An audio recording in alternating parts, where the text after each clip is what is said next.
سورۃ الاعراف کی آیت نمبر 26، سورۃ الاعراف کا تیسرا رکوع، 8ویں پارے کا 10واں رکوع۔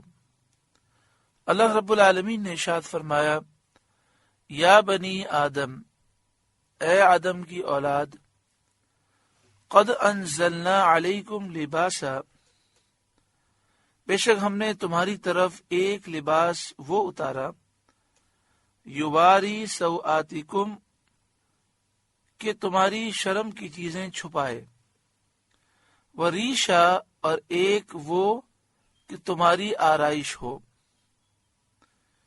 یعنی ایک لباس تو وہ ہے جس سے بدن چھپایا جائے اور ستر کیا جائے، اور ایک لباس وہ ہے جس سے زینت ہو، اور یہ بھی غرض صحیح ہے، جائز زینت کے لیے لباس پہننے میں کوئی حرج نہیں۔ اسلام ہمیں اچھا لباس پہننے کی اجازت دیتا ہے، اچھا کھانے کی بھی اجازت دیتا ہے، اچھے مکان میں رہنے کی اجازت بھی دیتا ہے، اچھا کاروبار کرنے کی بھی اجازت دیتا ہے، اچھی سواری کی بھی اجازت دیتا ہے، لیکن ہونا چاہیے حلال۔ دنیا کی حرص، ہوس، لالچ نہ ہو، شریعت کی انسان پابندی کرے، اللہ کی یاد سے غافل نہ ہو، اس کے دل میں غرور، تکبر، ایسی چیزیں اور دیگر برائیاں نہ ہوں۔ بلکہ ایک حدیث پاک میں یہ بھی ہے کہ نبی اکرم صلی اللہ علیہ وآلہ وسلم نے ایک شخص کو دیکھا، اس نے لباس بہت زیادہ معمولی پہنا ہے، یعنی پھٹا ہوا لباس ہے، پرانا لباس ہے۔ تو آپ صلی اللہ علیہ وآلہ وسلم نے فرمایا کہ کیا اس سے اچھا لباس تو نہیں پہن سکتا؟ اس نے کہا کہ ہاں، اس سے اچھا میں پہن سکتا ہوں۔ تو آپ نے فرمایا اللہ تعالیٰ یہ پسند کرتا ہے کہ انسان پر اللہ کی نعمت ظاہر ہو، یعنی اللہ تعالیٰ یہ پسند کرتا ہے کہ جو اللہ نے نعمت دی ہے اس کا انسان اظہار کرے شریعت کے دائرے میں رہ کر۔ ایک مثال ہے صرف سمجھانے کے لیے، بلا تمثیل بلا تشبیہ۔ ایک والد ہیں، وہ اپنے بچوں کو اچھا لباس خرید کے دیتے ہیں، لیکن اس کے بچے لوگوں کے سامنے یا دعوت میں جب جاتے ہیں تو وہ خیال نہیں کرتے اور پھٹے ہوئے کپڑے، پرانے کپڑے پہن کے جاتے ہیں۔ اب مجھے بتائیے، لوگ جب یہ دیکھیں گے تو کیا خیال گزرے گا؟ یہ خیال گزرے گا کہ ان کے والد نے ان کو کچھ بھی نہیں دیا۔ لیکن جب وہ بچے اچھا لباس پہن کے لوگوں کے سامنے جائیں گے تو کیا خیال گزرے گا کہ ان کے والد ان کا خیال کرتے ہیں اور ان کے لیے اچھا لباس خرید کے دیتے ہیں۔ بلا تمثیل بلا تشبیہ، اللہ تعالیٰ نعمت کے اظہار کو پسند فرماتا ہے۔ جب بندہ نعمت کا اظہار کرے گا تو لوگ دیکھ کر کہیں گے رب نے ان کو بہت دیا ہے، تو رب نے جب دیا ہے تو اس کا اظہار ہو تو رب پسند فرماتا ہے۔ تو انسان کے پاس جب نعمتیں موجود ہیں پھر بھی وہ اپنی حالت ایسی رکھے کہ لوگ سمجھیں کہ اللہ تعالیٰ نے انہیں کچھ بھی نہیں دیا، تو حدیث پاک میں اس کا ذکر ہے۔ لیکن بعض محدثین نے، فقہاء نے اور صوفیاء نے یہ بھی لکھا کہ دونوں جہتیں ہیں۔ اگر اللہ تعالیٰ کی نعمت کے اظہار کے لیے وہ نعمت کا اظہار کرے اور نیت میں اخلاص ہو، دکھلاوا اور اترانا اور غرور تکبر نہ ہو تو ثواب پائے گا۔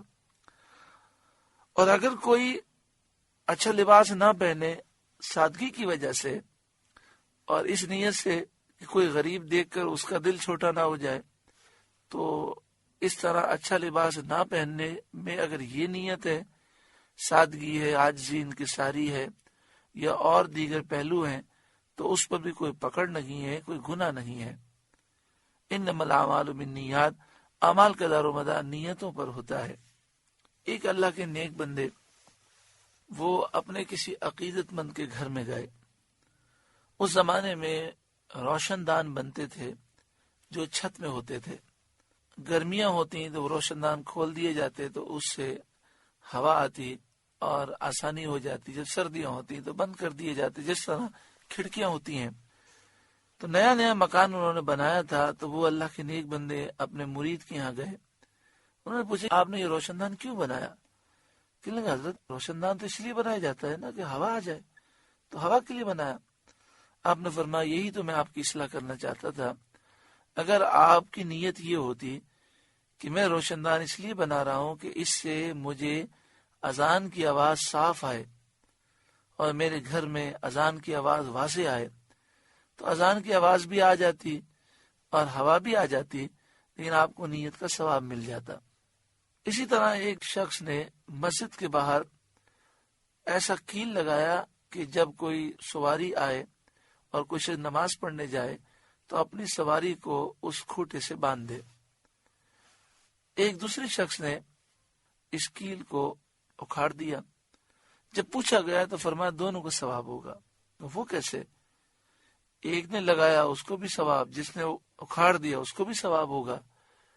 تو کہا دونوں کو بلاؤ۔ جب دونوں کو بلایا گیا اور نیت پوچھی گئی تو لگانے والے نے کہا کہ میں نے اس نیت سے لگایا کہ یہاں پر لوگ جب نماز کے لیے آتے ہیں تو جانور ساتھ ہوتے ہیں، باندھنے کے لیے کوئی جگہ نہیں ملتی، تو وہ مسجد کے باہر جانور کو چھوڑ دیتے ہیں اور نماز پڑھتے ہیں، لیکن دل ان کا اس میں مضطرب ہوتا ہے کہ کہیں میرا جانور بھاگ نہ جائے۔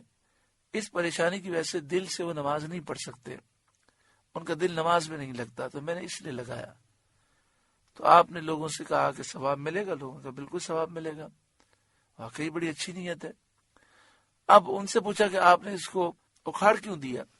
تو انہوں نے کہا کہ میں نے یہ سوچا کہ نابینا لوگ بھی آتے ہیں، تو اگر کسی نابینا شخص کی ٹھوکر لگ گئی تو وہ تو زخمی ہو جائے گا، اور اسی طرح بعض لوگ جلدی میں ہوتے ہیں تو وہ نیچے دیکھتے نہیں ہیں، تو اگر کوئی اس طرف سے آیا اور اس کو یہ جلدی میں نظر نہ آیا تو وہ تو زخمی ہو جائے گا، اس لیے میں نے ہٹا دیا۔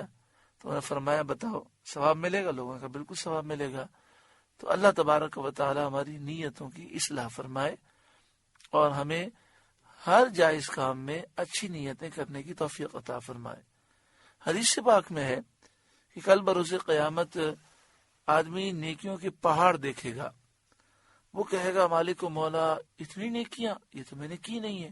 مثلا سمجھانے کے لیے مثال ہے کہ اتنی مسجدیں بنائیں، اتنے مدرسے تعمیر کیے، اتنے غریبوں کو کھانا کھلایا، یہ کام کیا، اتنے کنویں کھدوائے، وہ کہے گا مالک و مولا میں نے اتنی نیکیاں تو کی نہیں ہیں۔ اللہ تعالیٰ فرمائے گا کہ تو نے نیت کی تھی اور تیری نیت پختہ تھی، مگر تو کر نہ سکا تو ہم نے اس کا ثواب تیرے نامہ اعمال میں لکھ دیا۔ مثلا کسی مسجد سے گزر رہے ہو، مسجد تعمیر ہو رہی ہو، آپ نے کہا میرے پاس تو 100 روپے ہیں، آپ نے مسجد میں 100 روپے دے دیے اور دل میں تمنا کی کہ اللہ تو مجھے ایسی توفیق دے کہ پوری مسجد میں تعمیر کروں، اگر میرے پاس پیسے ہوتے تو پوری مسجد میں بناتا۔ اب پیسے تو نہیں ہے کہ بنا سکیں، لیکن اس نیت پر ہمارے نامہ اعمال میں پوری مسجد بنانے کا ثواب لکھ دیا جائے گا۔ اسی لیے فرمایا گیا کہ مومن جو جنت میں جائے گا وہ نیت کی وجہ سے جائے گا۔ مومن کی نیت اس کے عمل سے بہتر ہے۔ بھئی آدمی اپنے عمل سے تو ایک مسجد بنا سکے گا، لیکن نیت کے ذریعے وہ ہزاروں مسجدوں کا ثواب پا سکتا ہے۔ وَلِبَاسُ التَّقْوَى ذَلِكَ خَيْرٌ، اور پرہیزگاری کا لباس وہ سب سے بھلا۔ یہاں فرمایا 2 لباس ہیں، ایک وہ لباس جو بدن چھپانے کے لیے، ایک وہ لباس ہے جو زینت کے لیے، خوبصورتی کے لیے، کہ انسان وہ لباس پہن کر جب جاتا ہے تو لوگوں میں اس کی عزت ہوتی ہے۔ مگر وہ لباس زینت کے لیے جو پہننا جائز ہے، اس سے مراد وہ لباس ہے جو شریعت کے مطابق ہو۔ شریعت کے خلاف لباس پہنا جائے نعوذ باللہ من ذالک تو یہ لباس تو وبال ہو جائے گا۔ وَلِبَاسُ التَّقْوَى ذَلِكَ خَيْرٌ، اور پرہیزگاری کا لباس وہ سب سے بھلا۔ پرہیزگاری کا لباس ایمان ہے، حیا ہے، شرم ہے، نیک عادتیں ہیں، نیک عمل ہیں، اور یہ بے شک زینت والے لباس سے افضل اور بہتر ہیں۔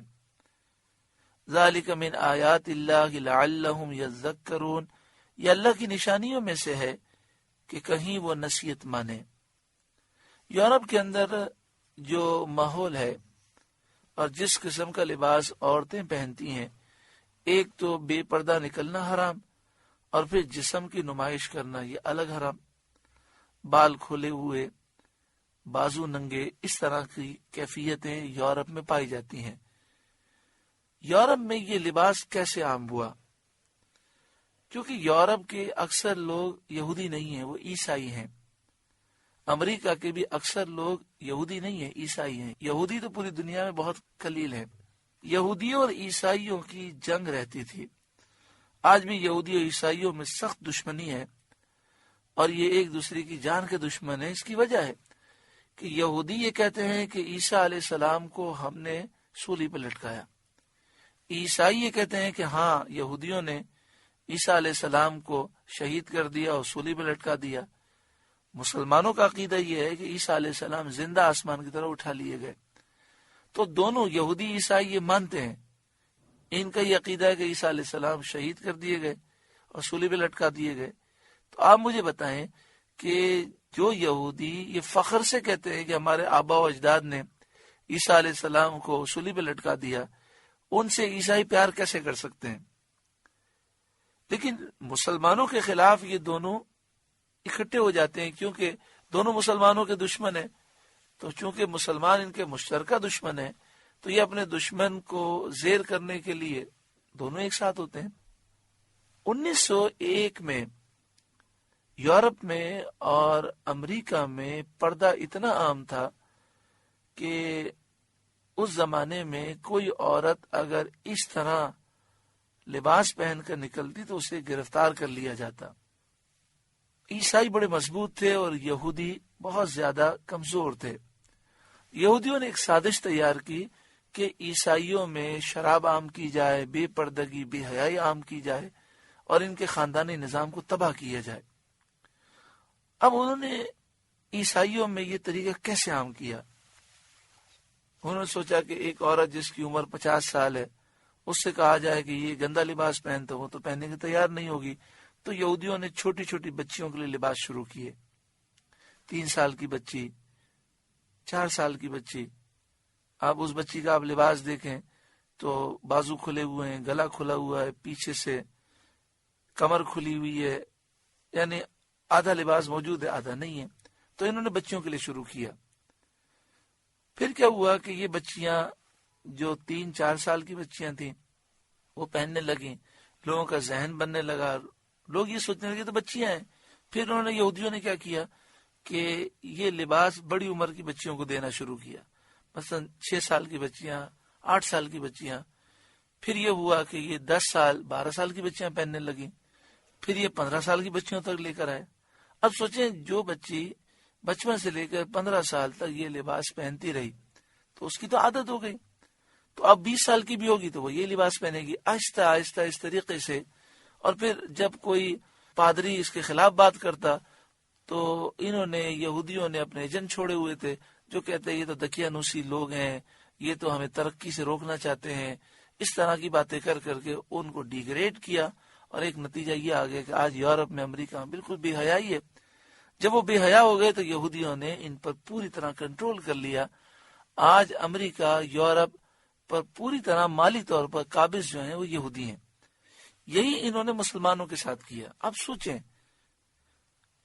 آپ کسی بچے کا لباس لینے جائیں تو وہ پورا ملتا ہے۔ آپ چھوٹے بچے کا لباس لیں، 5 سال کے بچے کا لباس لیں، 10 سال کے بچے کا لباس لیں، اس کا گلا بھی پورا ہوگا، اس کی آستینیں بھی پوری ہوں گی۔ لیکن آپ چھوٹی بچی کا لباس لینے جائیں، آستین بغیر کا، گلا اتنا بڑا کہ آگے سے گلا کھلا ہے، پیچھے سے جو کمر کا حصہ ہے وہ کھلا ہے، شرٹ اور پینٹ کے درمیان اتنا فاصلہ ہے کہ پیٹ بھی کھلا ہوا نظر آ رہا ہے، پیچھے سے کمر بھی نظر آ رہی۔ یہ بچیوں کو یہ لباس کیوں پہنایا جا رہا ہے؟ اور پھر یہ لباس انتہائی سستے اور بہت خوبصورت، بسا اوقات ایسا بھی کیا گیا شروع میں کہ یہودیوں نے پاکستان میں اور اسلامی ملکوں میں یہ گندا لباس عام کرنے کے لیے سستا بھی دیا، یعنی جو چیز 500 کی انہیں پڑتی تھی انہوں نے 300 میں بیچی، اور مسلمان پاگلوں کی طرح خریدنے لگا۔ اس نے کہا جی بڑی سستی ہے۔ اس طرح کہ وہ آہستہ آہستہ اب یہ یہودی یہاں تک تو پہنچ گئے کہ ہماری 10 سال کی بچی، 12 سال کی بچی بھی یہ گندا لباس پہنتی ہے اور اسے معیوب نہیں سمجھا جاتا۔ خدا را عقل کریں، یہ اسلام کے خلاف بہت بڑی سازش ہے، مسلمانوں کو بے حیا کرنے کی بہت بڑی سازش ہے۔ چھوٹی سے چھوٹی بچی کو بھی ایسا بے حیا لباس نہ پہنائے، عید کے دن ہو یا شادی کے معاملات ہوں، با حیا لباس پہنائے۔ اچھا، پھر ایک اور بھی مسئلہ ہو گیا کہ اگر ہم اپنی بچیوں کے لیے لباس تیار کریں تو درزی کے پاس جائیں اور شلوار قمیض کا کپڑا بڑی مشکل ہے، لیکن مارکیٹ سے لے لیں تو سستے بھی ہیں، پینٹ شرٹ اور آدھے ننگے لباس۔ تو اس سستے کے چکر میں نہ پڑیں، یہ یہودی سازش ہے۔ آپ پوری کوشش کریں کہ ہماری چھوٹی سے چھوٹی بچی بھی ہو باحیا لباس پہنے، پینٹ شرٹ نہ پہنے۔ وہ اگر پاجامہ پہنتی ہے تو وہ چست نہیں ہونا چاہیے۔ اس کے علاوہ شلوار قمیض پہنائیں، شروع سے اس کو دوپٹہ سر پہ رکھنے کی عادت ڈالیں۔ چلے 2-3 سال کی بچی تو یہ سب نہیں کر سکتی، لیکن بچی جب 6-7 سال کی ہو تو چادر اسکارف اوڑھنے کی عادت ڈالیں۔ جو عادت بچپن میں پڑی وہ جوانی تک بلکہ بڑھاپے تک رہے گی۔ وَلِبَاسُ التَّقْوَى ذَلِكَ خَيْرٌ، اور پرہیزگاری کا لباس وہ سب سے بھلا۔ ذَلِكَ مِنْ آیات اللہ لَعَلَّهُمْ يَذَّكَّرُونَ، یہ اللہ کی نشانیوں میں سے ہے کہ کہیں وہ نصیحت مانے۔ یا بنی آدم، اے آدم کی اولاد، شیطان کی مکاری اور حضرت آدم علیہ السلام کے ساتھ اس کی دشمنی کا بیان فرما کر بنی آدم کو متنبہ اور ہوشیار کیا جاتا ہے کہ وہ شیطان کے وسوسے اور اس کی مکاریوں سے بچتے رہیں۔ جو حضرت آدم علیہ السلام کے ساتھ ایسی فریب کاری کر چکا ہے، ان کی اولاد کے ساتھ وہ کب درگزر کرنے والا ہے، کب وہ ان کی اولاد سے دشمنی نہیں کرے گا۔ یا بنی آدم، اے آدم کی اولاد، لا یفتننکم الشیطان، خبردار تمہیں شیطان فتنے میں نہ ڈالے، کما اخرج ابویکم من الجنت، جیسا تمہارے ماں باپ کو جنت سے نکالا، ینزع عنہما لباسہما، اتروا دیے ان کے لباس، لیریہما سوآتہما، کہ ان کی شرم کی چیزیں انہیں نظر پڑیں، انہ یراکم ہوا وقبیلہ من حیث لا ترونہم، بے شک وہ اور اس کا کنبہ، اس کا قبیلہ، اس کے چیلے تمہیں وہاں سے دیکھتے ہیں کہ تم انہیں نہیں دیکھتے۔ اللہ تعالیٰ نے جنات کو ایسا ادراک دیا ہے کہ وہ انسانوں کو دیکھتے ہیں، اور انسانوں کو ایسا ادراک نہیں ملا کہ وہ جنات کو دیکھ سکیں۔ حدیث شریف میں ہے کہ شیطان انسان کے جسم میں خون کی راہوں میں گھس جاتا ہے، اور جس طرح خون دوڑتا ہے ساتھ ساتھ یہ بھی دوڑتا ہے۔ حضرت ذوالنون رضی اللہ تعالی عنہ نے فرمایا کہ اگر شیطان ایسا ہے کہ وہ تمہیں دیکھتا ہے، تم اسے نہیں دیکھ سکتے، تو تم ایسے سے مدد مانگو جو اس کو دیکھتا ہو اور وہ شیطان لعین اسے نہ دیکھ سکے۔ یعنی اللہ کریم، ستار، رحیم، غفار سے مدد مانگو کہ اللہ تو ہماری مدد فرما، شیطان کے وار سے محفوظ فرما۔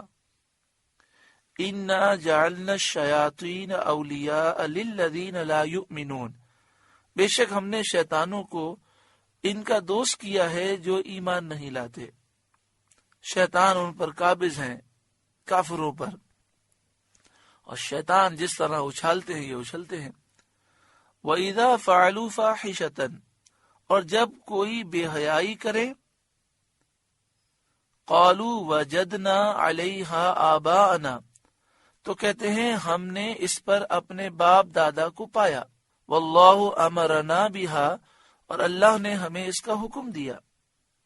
یعنی کوئی بھی گندا کام کرے، کوئی بھی گناہ سے صادر ہو، جیسے زمانے جاہلیت کے لوگ مرد اور عورتیں ننگے ہو کر کعبہ معظمہ کا طواف کرتے تھے، تو جب ان سے کہا جائے کہ یہ تم مت کرو تو کہتے ہیں ہم نے اپنے باپ داداؤں کو اس طرح پایا اور اللہ نے ہمیں اس کا حکم دیا۔ حضرت عطا کا قول ہے کہ یہاں بے حیائی سے مراد شرک ہے، اور حقیقت یہ ہے کہ ہر گندا کام، تمام گناہ صغائر اور کبائر جتنے بھی ہیں سب گندے ہیں. ہر کبھی فعل تمام معاصی اور کبائر اس میں داخل ہیں. اگرچہ یہ آیت خاص ننگے ہو کر طواف کرنے کے بارے میں آئی ہو، جب کفار کی ایسی بے حیائی کے کاموں پر ان کی مذمت کی گئی تو انہوں نے کہا کہ ہم نے اپنے باپ داداؤں کو اس طرح پایا. ایک تو انہوں نے یہ عذر پیش کیا. تو اس کا جواب یہ ہے کہ جس کے باپ دادا جاہل ہوں، کافر ہوں، فاسق ہوں، فاجر ہوں، بے عقل ہوں، تو انہیں اپنے باپ داداؤں کی تقلید کرنی چاہیے. تقلید تو اس کی جاتی ہے جو اہل علم ہو، اہل تقوی ہو، متقی پرہیزگار، اللہ کا جو مقرب بندہ ہے اس کی تقلید کی جاتی ہے. اور دوسرا انہوں نے یہ عذر پیش کیا واللہ امرنا بہا، اللہ نے ہمیں اس کا حکم دیا. تو یہ ان کا خالص جھوٹ ہے. قل اے محبوب آپ فرمائیے ان اللہ لا یأمر بالفحشاء، بے شک اللہ بے حیائی کا حکم نہیں دیتا. اتقولون علی اللہ ما لا تعلمون، کیا اللہ پر وہ بات لگاتے ہو جس کی تمہیں خبر نہیں. قل اے محبوب آپ فرمائیے امر ربی بالقسط، میرے رب نے انصاف کا حکم دیا ہے. وَأَقِیمُوا وُجُوهَكُمْ، اور اپنے منہ سیدھے کرو، عند کل مسجد، ہر نماز کے وقت. یہاں مسجد سے مراد نماز کا وقت ہے. وَادْعُوهُ مُخْلِصِينَ لَهُ الدِّينَ، اور اس کی عبادت کرو خالص اس کے بندے ہو کر.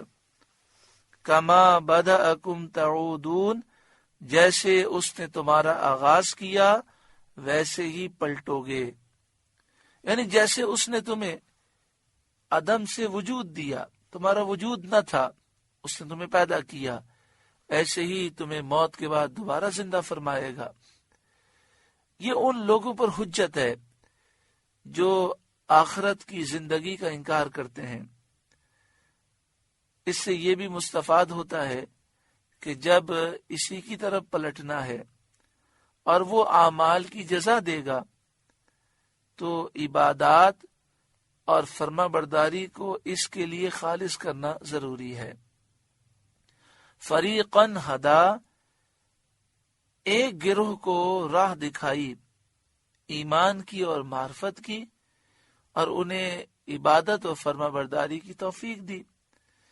وَفَرِيقًا حَقَّ عَلَيْهِمُ الضَّلَالَةُ، اور ایک گروہ کی گمراہی ثابت ہوئی اور وہ کفار ہیں.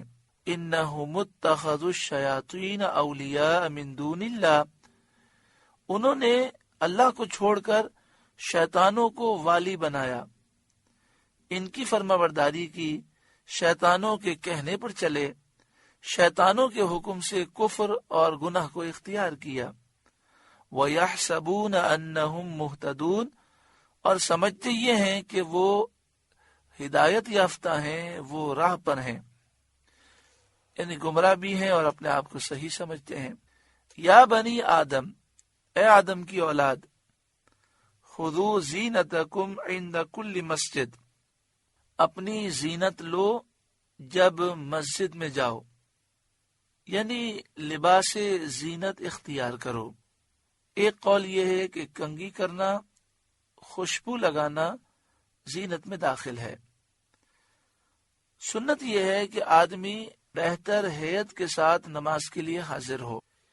کیونکہ نماز میں رب سے مناجات ہے تو اس کے لیے زینت کرنا، خوشبو لگانا مستحب ہے، جیسا کہ ستر عورت اور طہارت واجب ہے، فرض ہے. یا بنی آدم خذوا زینتکم عند کل مسجد، اے آدم کی اولاد اپنی زینت لو جب مسجد میں جاؤ، یعنی جب نماز پڑھیں تو اچھے لباس کے ساتھ پڑھیں، خوشبو لگا کر پڑھیں، اور جو زینت کے دیگر اسباب ہیں وہ اختیار کریں. مگر یہ مسئلہ یاد رکھیں کہ عورت اگر خوشبو لگائے تو عورت کے لیے ایسی خوشبو منع ہے جو پھیلے. عورت کی خوشبو ایسی ہونی چاہیے بھائی بھی اگر اس کے برابر سے گزریں تو انہیں خوشبو محسوس نہ ہو. یہ بڑا مشکل کام ہے کہ خوشبو ان کے کپڑوں سے آگے نہ بڑھے. تو اس لیے خواتین کو گھر سے باہر خوشبو نہیں لگانی چاہیے، اور گھر میں اگر صرف محرم افراد ہیں، ان کے شوہر ہیں، ان کے والد ہیں، ان کے بھائی ہیں، تو گھر کے اندر ایسی ہلکی خوشبو لگانے میں حرج نہیں ہے، مگر احتیاط کرنی چاہیے. حدیث پاک میں ہے ایما امرات استعطرت فمرت علی قوم یجدوا ریحها، جو عورت خوشبو لگا کر نکلے نامحرم مردوں کے پاس سے اور وہ اس کی خوشبو پائیں، پیارا آقا صلی اللہ علیہ وآلہ وسلم نے فرمایا فہی زانیہ زانیہ زانیہ، ایسی عورت بدکار عورت ہے. فہی زانیہ زانیہ زانیہ. جب سوچیں خوشبو لگا کر نکلے اور خوشبو کا پردہ نہ ہو، خوشبو پھیلنے والی ہو، اور نامحرم مرد خوشبو کی وجہ سے متوجہ ہوں، تو پیارا آقا صلی اللہ علیہ وسلم فرماتے ہیں فہی زانیہ زانیہ زانیہ. تو جو عورت بال کھلے رکھ کر اور دیگر انداز سے بے پردہ نکلے اور نامحرم مرد اسے دیکھیں، اس سے ہمارے آقا و مولا کس قدر ناراض ہوتے ہوں گے. مسلم شریف کی حدیث میں ہے کہ زمانے جاہلیت میں دن میں مرد اور عورتیں رات میں ننگے ہو کر طواف کرتے تھے. اس آیت میں ستر چھپانے اور کپڑے پہننے کا حکم دیا گیا، اور اس میں دلیل ہے کہ ستر عورت نماز میں اور طواف میں اور ہر حال میں واجب ہے. مرد کا تو ستر آپ سماعت کر چکے کہ ناف کے نیچے سے لے کر گھٹنے کے نیچے تک. عورت جب نماز پڑھے، چاہے وہ اپنے کمرے میں اکیلی ہو، پھر بھی اس پر لازم ہے کہ اس کا پورا جسم چھپا ہوا ہونا چاہیے. صرف چہرے کی ٹکلی کھلی ہو، اس کی ہتھیلیاں کھلی ہوں اور پاؤں کے پنجے کھلے ہوں تو حرج نہیں، یعنی یہ اعضاء کھولنے کی اجازت ہے. باقی اس کا پورا جسم چھپا ہوا ہونا چاہیے. اگر باریک دوپٹہ ہے، باریک چادر ہے جس سے بالوں کی رنگت ظاہر ہوتی ہے تو نماز شروع ہی نہیں ہوگی. اسی طرح اگر کلائیاں کھلی ہیں، بازو کھلے ہوئے ہیں، یا باریک شلوار ہے جس سے پاؤں نظر آ رہے ہیں، یا بعض اوقات لباس ایسا ہوتا ہے کہ جس میں سوراخ ہوتے ہیں اور جسم کا کوئی بھی عضو جو ہے اس کا چوتھائی ظاہر ہو گیا، تو پھر نماز شروع ہی نہیں ہوگی. یہاں تک کہ عورت نے پورا جسم چھپایا نماز میں، صرف کان کھلا ہوا ہے، ایک کان کھلا ہوا ہے، یا آپ سمجھیں کہ کانوں کا چوتھائی حصہ اتنا کھلا ہوا ہے جس سے نماز نہیں ہوتی، تو نماز شروع ہی نہیں ہوگی. کان بھی چھپانا ضروری ہے، گردن بھی چھپی ہوئی ہو، گلا بھی چھپا ہوا ہو، بڑی چادر جو موٹی چادر ہو اس کو اچھی طرح اوڑھ کر نماز پڑھنی چاہیے. اسی طرح اور جب نماز پڑھے تو اس کے ٹخنے بھی نظر نہیں آنے چاہیے، اس کے ٹخنے بھی چھپے ہوئے ہوں، اس کی ایڑیاں بھی چھپی ہوئی ہوں. اللہ تبارک و تعالی ہماری بہنوں کو صحیح طور پر نماز پڑھنے کی توفیق عطا فرمائے. وَكُلُوا اور کھاؤ، وَاشْرَبُوا اور پیو، وَلَا تُسْرِفُوا اور حد سے نہ بڑھو، إِنَّهُ لَا يُحِبُّ الْمُسْرِفِينَ بے شک حد سے بڑھنے والے اللہ کو پسند نہیں ہیں. یہاں پہ فرمایا گیا کہ کھاؤ اور پیو اور حد سے نہ بڑھو، اسراف نہ کرو. اللہ تعالیٰ اسراف کرنے والوں کو پسند نہیں فرماتا. حضرت کلبی کا قول ہے کہ بنی عامر ایک قبیلہ ہے، جب یہ حج کرتا تھا تو زمانہ حج میں اپنی خوراک بہت ہی یہ لوگ کم کر دیتے تھے. گوشت اور چکنائی تو بالکل ہی نہیں کھاتے تھے، اور یہ گوشت چھوڑنا اور چکنائی چھوڑنا حج کی تعظیم سمجھتے تھے. مسلمانوں نے انہیں دیکھ کر عرض کیا، یا رسول اللہ صلی اللہ تعالی علیہ وآلہ وسلم، ہمیں ایسا کرنے کا زیادہ حق ہے.